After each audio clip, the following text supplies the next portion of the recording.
Then Moses returned to the Lord and said, "Oh, these people have committed a great sin and have made for themselves a god of gold. Yet now, if you will, forgive their sin.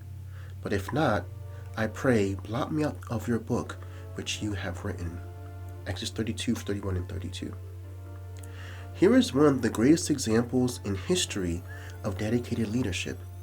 Israel had been difficult. From the Red Sea to Sinai, they had blamed Moses for everything that had gone wrong. There had been no appreciation for his leadership at all. Now the congregation had let him down completely.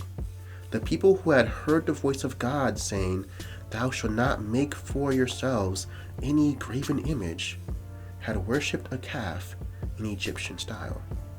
But Moses had grown to love these rebellious people.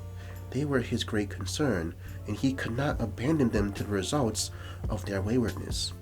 He was so closely identified with them that he was willing to share their punishment. Such leadership is scarce. Dr. George Buttrick has told a story like this. There are businessmen who see only things: sales resistance, charts, profits. There are other businessmen who see faces, the faces of those who work for them and the faces of those who have no work.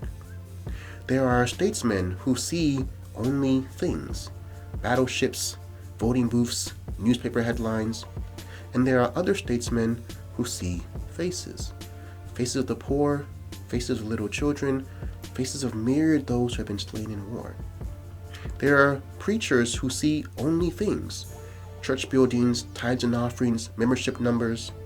And there are other preachers ordained by a tenderness beyond the hand of man who see faces: faces wistful and sin-scarred, lonely and brave.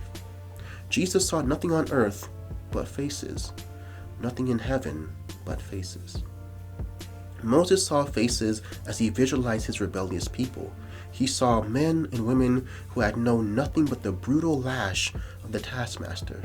He saw little children whose lives had been impoverished by poverty and slavery.